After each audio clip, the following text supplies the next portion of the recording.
And some things just need to be said. And this year is personal.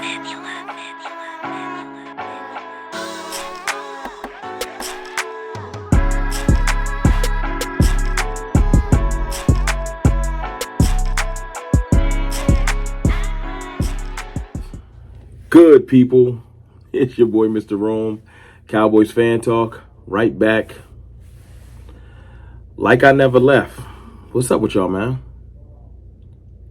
I'm gonna be real with you. I know. Why are you recording at your office at your 9 to 5? Well, listen, sometimes you got something on your chest, something on your heart, something you want to speak to, and you can't wait till you get home or to the car. You got to speak on it.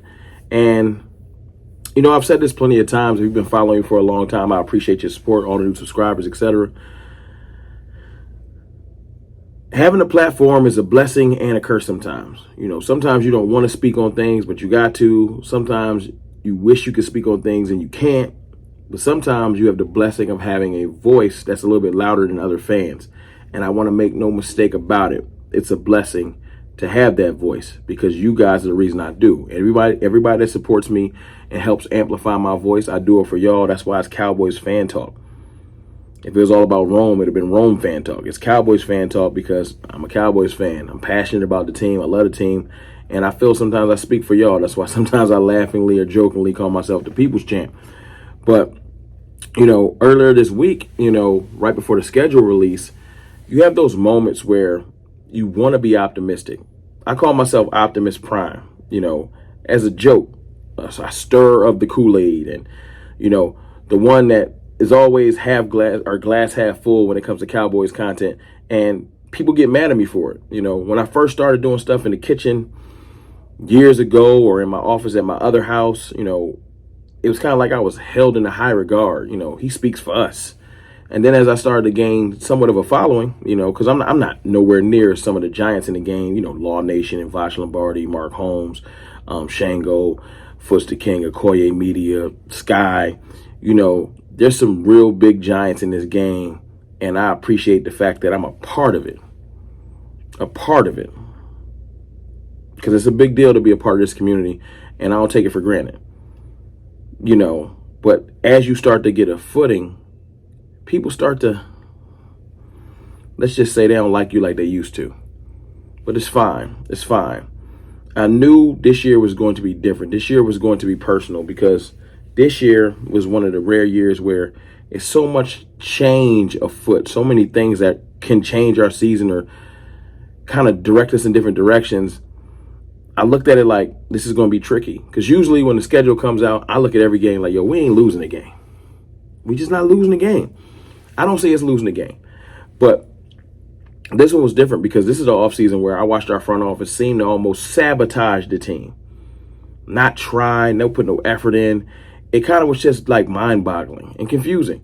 You know, free agency came and went, nothing really happened. A lot of our players actually left the team. No one got re-signed. You know, then we started to bring in like a couple of players here, a couple of players there, nothing too crazy. And you start to realize, yo, are we tanking? Are we trying to fail on purpose? Are they mad at Dak Prescott? What's their problem with CeeDee Lamb? Why he ain't signed? You hear stories coming out about Micah Parsons. You got the Jones family scandal or whatever they got going on. And it's so much negativity, it's hard to get above water. You want some positivity, but it's hard because as soon as you get positive, people are like, yo, man, ain't nothing good going to happen. But when you get too negative, people are like, yo, what's wrong with you? Why are you so negative? It's kind of like a weird pendulum swinging back and forth. So I was thinking the other day, and I want to read this verbatim because the way I was feeling is exactly what I put in these words. So I'm going to read a message I put on my Twitter, Cowboys_fan talk, if you ever want to go follow it. And basically, this is what I said. I don't think the Cowboys had the best roster in the NFL. Shit, I don't think we had the best roster in NFC. I don't think our front office has done almost anything to help this team get better in the 2024 offseason. We let players leave that didn't prioritize.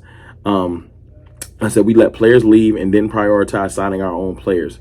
Dak, Micah, Lamb. So yes, in an offseason where we could have ensured that our really good team became really great, we decided to use our projections and hope as our way of improving, which to me is a very dangerous way to run a football team. So yes, two things can be true. The Cowboys can be a really good 10 to 12 win team this year that has holes that will prevent them from our ultimate goal. And y'all know our ultimate goal. Y'all know what we would love to do, but they ain't want to do that this offseason. But also, yes, we also have a front office that is arrogant and ignorant, that refuses to update their philosophy on running an NFL franchise, which will be our ultimate downfall until the Jones family makes considerable changes. Nothing's going to change. Thank you for coming to my Rome Talks. But seriously, that post, I wrote it from the heart. And it makes me mad. And I'm sorry about the sounds in the background, but it is what it is. It makes me mad because this team means a lot to me. Obviously, I built a whole YouTube channel around it. It means a whole lot to me. But it's frustrating when your passion does not match your front office passion.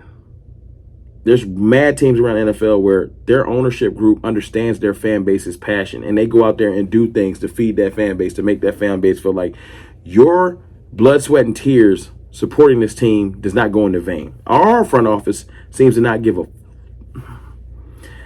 care about nothing going on with us at all. They do not care. They don't care what we want, what we kind of want, what we sort of want. It's not in their trajectory.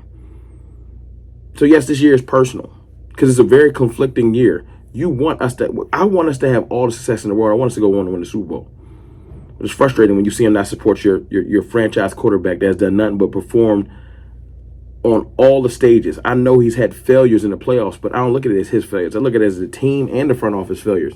We, as an organization, has failed. It's not just Dak Prescott. But it's personal. It's not just personal for the fans that really want to see success, but also don't want to see the Joneses win when the Joneses' philosophy is frustrating and outdated. It's confusing. It's frustrating for the players, but it's also personal for the players. This is personal for Dak and Zeke. There were some workout videos produced earlier from one of those gentlemen that follow them on Instagram. You know how that goes. Workout videos, I'm getting my grind on. But when you see the facial expressions on Dak's face, on Zeke's face, the fact that they're back together, which is kind of like poetic all these years since 2016, it's personal. Do I mean that this is going to be a fairy tale ending? This ain't Bad Boys. Shout out to my boy Martin Talks Football on Twitter. This ain't Bad Boys, the last ride, and this year we're going to definitely win the Super Bowl because it's personal. That's not what I'm saying. What I'm saying is this season means a lot to them. It's more personal for them. This is we belong in this league just as much as anybody else. Zeke is trying to prove I'm still as good as a Derrick Henry who's been in this league just as long as me. But he's heralded as like an older running back, but somebody that still can get the job done. And Zeke is looked at as a guy that's washed up, but he's only 28. Dak has never gotten the credit he deserved. When you put his stats up versus Drew Brees, it's shocking. It's shocking to see just how close they are. But yet and still, people will look at those stats, compare the years. Drew Brees hadn't won a Super Bowl, and say one player does not even deserve to be a starting quarterback in the league, and one player is considered one of the greatest ever. This year is personal. It's a prove-it year. It's one of those things where you can't say, like Jalen Hurts for Philly, oh, his success is predicated because we've signed up every player that was a free agent. We almost made it impossible for you to fail. No, Dak, you go out there with bare minimum. We're not signing anybody. We're actually going to let people go. You figure it out. That's where we are as an organization. So it's personal for the fans. And what we want to see is personal for the players. And it's one of those things where I just wanted to let that be known. Everything ain't got to be for clicks or for likes or whatever. I don't care if this video is getting watched by one. If it gets watched by one passionate fan, it reached who I wanted it to reach. I just want you to know your voice is being heard.